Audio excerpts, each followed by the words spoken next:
কোদালি ১ নম্বর গ্রাম পঞ্চায়েতের উপপ্রধান দেবাশিস চক্রবর্তী ওরফে টুকুনকে ফেলে মার সঙ্গে চলল ডিম থেরাপি। গত কয়েকদিন ধরে চর্চা চলছিল তৃণমূল নেতা টুকুনের দুর্নীতি নিয়ে। একসময় কিছুই ছিল না পঞ্চায়েতের প্রধানে, তারপর উপপ্রধান হতে বিশাল প্রতিপত্তি বেড়েছে অসিত মজুমদার ঘনিষ্ঠ তৃণমূল নেতার। বিদেশ ভ্রমণ থেকে ছেলেকে নানাভাবে সুযোগ পাইয়ে দেওয়া, পঞ্চায়েতে পরিবারতন্ত্র চালানো, রাস্তা, আবাস সহ সরকারি প্রকল্পে দুর্নীতির অভিযোগ তুলে পঞ্চায়েত অফিসে যায় বিজেপির কর্মী সমর্থকেরা।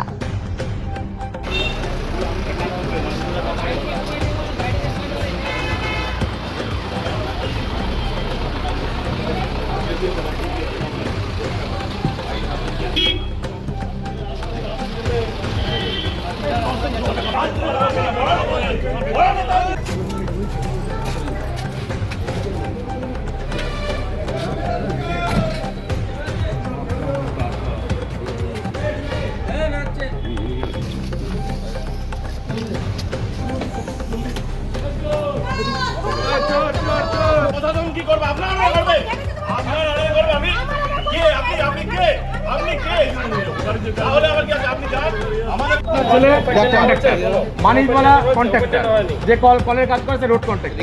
আপনার যে প্রণব সরকার তার ওয়াইফ ওই তো প্রণব সরকার তার ওয়াইফ কন্ট্রাক্টর কি করে আর কেউ কি কম্পিটিটিভ নাম দেয়নি? যারা অ্যাপ্লাই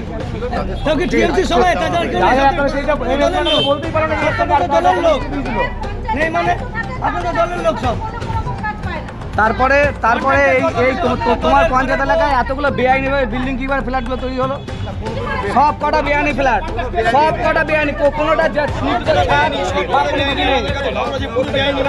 কোনোটা নির্দিষ্টভাবে ছাড় মেনটেন বা নিজস্ব কোনো ইয়ে নেই, ট্রান্সফরমার নেই ফ্ল্যাটে। কেন?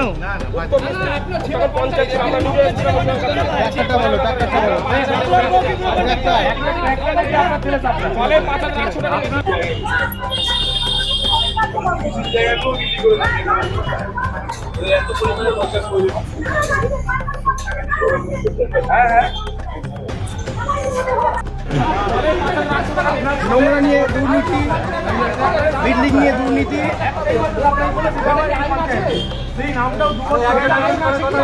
এখন ভালোভাবে বলবে, শুনবো, না হলে আমরা এখন ডিম থেরাপি চালাবো।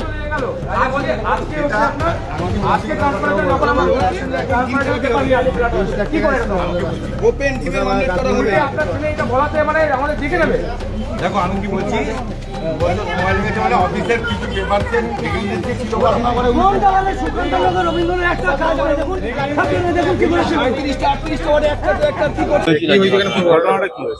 পঞ্চায়েত একটা পরিবারতন্ত্রের মধ্যে চলছে। যে প্রধান, যে উপপ্রধান, তাদের বউ ছেলে মেয়ে এখানে কাজ পাচ্ছে, আদার্স মানুষ কাজ পাচ্ছে না। যেই বুথে বিজেপি আছে সেই বুথে কোনো রকম কোনো কাজ হয়নি। আগে আসছে জিজ্ঞাসা করছে তুমি কোন বুথে থাকো, অমুক বুথে, তাহলে ওখানে কাজ হবে না, আমাদের ভোট দাওনি। তা আজকে আমাদের কোনো রকম ভাবে কোথাও কোনো বুথে কাজ হয়নি। যে বিজেপি আছে সে বুথে কাজ করেনি। আর এক একটা বাড়িতে 2জন 3জন করে আবাস যোজনা টাকা পেয়েছে, কিন্তু অরিজিনাল যাদের পাওয়ার দরকার তারা কেউ পায়নি। আমাদের প্রধানের কাছে একটাই বক্তব্য যে আপনি প্রধান হয়ে আপনার ছেলে কি করে কন্ট্রাক্টরি করে, ওর নামে ট্রাক্টরে যাবো এখানে বাবলার বউ কি করে কন্ট্রাক্টর, একটা গৃহবধূ সে কি কন্ট্রাক্ট করে কাজ করবে? ট্রাক্টর আবার পঞ্চায়েতে খাচ্ছে, একটা কি করে ট্রাক্টর পঞ্চায়েতে খাচ্ছে নিজের নামে। আজকে কি হলো এখানে পঞ্চায়েতে কি হলো? আজকে কি হলো আমরা সব জিজ্ঞাসা করছি, বাইরে থেকে ছেলে এসে থাপ্পড় চার মারলো, ডিম মারলো, এটাই। আর আমি মারতে পারলাম না, এটা আমার কষ্ট হচ্ছে। হ্যাঁ, প্রধানকে তো এখনো পাচ্ছি না, উপপ্রধানকে মারতে হবে না, আমার কষ্ট হচ্ছে। চাইছি ওদের যাতে যা ওরা নিয়েছে সব ফেরত দিতে হবে, যে রাস্তাগুলো বাকি আছে সেগুলো রিজেন দিতে হবে। আর যে টাকাগুলো খেয়েছে লোকের কাছে তাদের পয়সাগুলো দিতে হবে। কলের জন্য, সরকারি কলের জন্য টাকা নিয়েছে প্রত্যেকটা। কোদালি ওয়ান দেবাশিস চক্রবর্তী আর বাবলা 2জন মিলে বিক্রি করে দিয়েছে।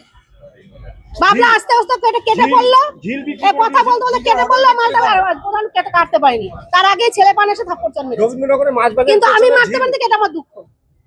সেটা বলো। আমার নাম শঙ্করী হালদার। মাছ বাজার পেছনে ঝিলটা বিক্রি হয়ে গেছে। আপনি বিজেপি আর পাচ্ছে বিজেপি এখনো মহিলা মোর্চা কনভেনার আছে। ঘটনা কি হয়েছে? কি টাকা পাকা মারা গেছে? কোথায় কি টাকা দেয়? টাকা আমাদের ওখানে রাস্তা স্যাংশন হয়েছিল, প্রধান গেছিল, ওখানে গিয়ে আমাদের বলেছে যে 29 লাখ টাকা পাস হয়েছে, আমাদের গার্ডওয়াল আর রাবিশ ফেলে রেখে দিয়েছে। এবার বলছি আর হচ্ছে না কেন, বলছে টাকা শেষ হয়ে গেছে। 29 লাখ টাকার মনে হয় 5 লাখ টাকারও কাজ হয়নি। খালি গার্ডওয়ালটা করেছে আর রাবিশটা ফেলেছে, মানে ঢালাই ফেলাই কিচ্ছু হয়নি।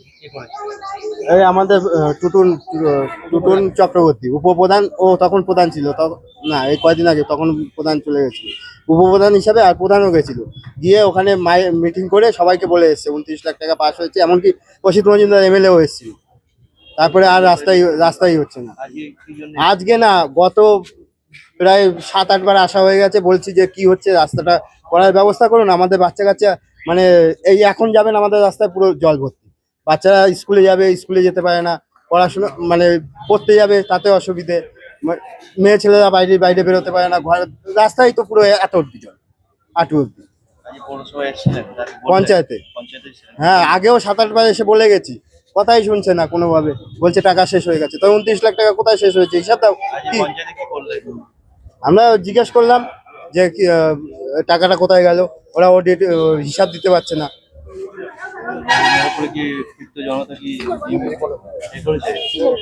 ওই যে আমাদের পেছন থেকে ডিম টিম মেরেছে, পিছন দিয়ে কেউ ডিম ফিম মেরেছে, এই হ্যাঁ। আমার নাম আশিস।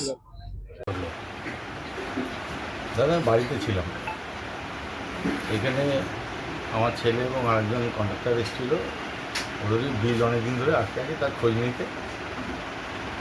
তো এখানে বিজেপির প্রতিনিধি দল ছিল, তাদের সঙ্গে কোনো কথাবার্তা হয়েছে, তো হওয়ার পর শুনলাম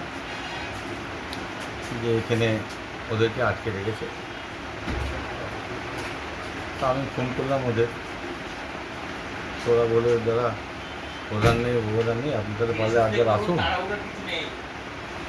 কার্তিক মন্ত্রী অনিমেষ বলে আপনি আবার আসুন তাহলে 10 মিনিটের জন্য। তো আমি এলাম, আমার শরীরটা খারাপ করলাম, ছুটিতেই আছি আমি। তো আসার পরে এসে সমস্ত ঘটনা শোনার পর আমি ওদেরকে বললাম ঠিক আছে চল, কী কথাবার্তা হয়েছে চল, বসে আলোচনা করে ব্যাপারটা দেখছি। তো আমি নিচে ওদেরকে ডাকতে গেছিলাম, ডাকতে যাওয়ার পর দেখলাম ওরা আমাকে নানান রকম কথাবার্তা কটূক্তি করলো এবং আমাকে মারধর করলো। আমার গলার চেনটা নেই, মোবাইলটাও পাচ্ছি না। ডিমও মারা হয়েছে? হ্যাঁ, ডিমও মেরেছে, ফিজিক্যালি আঘাত করলো। সবাই কি বিজেপি কর্মী ছিল? সবাই বিজেপি কর্মী থাকবে এখানে, তবে এটা আমি আশা করিনি, কেন পঞ্চায়েতে আমি এই ধরনের পরিষেবা দিইনি, মানুষকে পরিষেবা দিয়েছি দলমত নির্বিশেষে। এবং যারা আজকে এখানে দায়িত্বে ছিল, অনিমেষ, কার্তিক মন্ত্রী, এদের সঙ্গে আমার অত্যন্ত রাজা সুরে প্রত্যেকের সঙ্গে ভালো সম্পর্ক। কিন্তু ঘটনাটা ঘটবে এটা আমি ভাবিনি, খারাপ লাগছে এটাই যে মানুষকে পরিষেবা আমি দিয়েছি দলমত নির্বিশেষে, তার পুরস্কার হিসেবে আমি এটা পেয়েছি। কিছু মানুষ আমাকে জেলাসি করেছে, ফেসবুকে অনেক কথা লিখেছে, আমি তোরাবাজ, আমি চিটিংবাজ, আমি কোটি কোটি টাকা করেছি।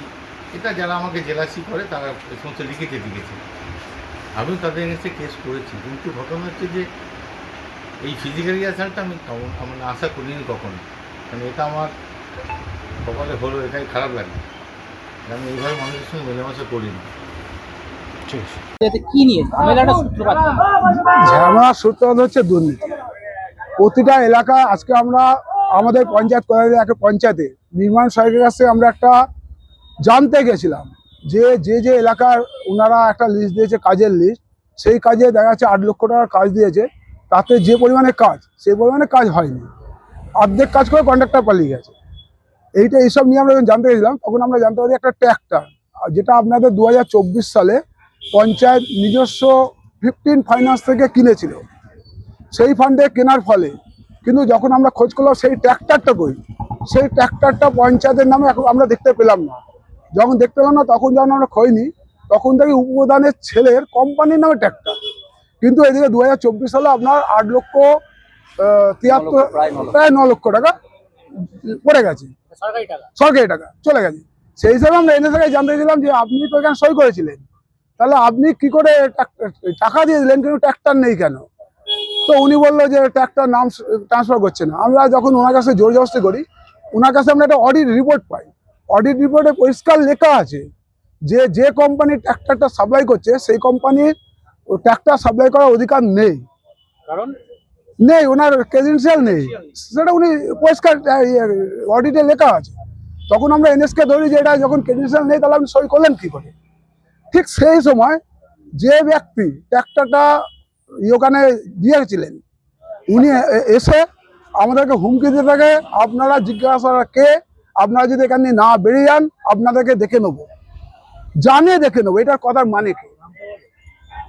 কানে হুমকি দেওয়া উপপ্রধানের ছেলে সুভাষিস চক্রবর্তী, তার সঙ্গে এসেছিল রাহুল সিং। ও একটা চারি এলাকা নাকি লাইট লাগিয়ে বেড়েছে, কিন্তু একটা লাইট লাগানো দেখিনি, কিন্তু বিলের পর বিল ওনাদের পেমেন্ট হয়ে গেছে।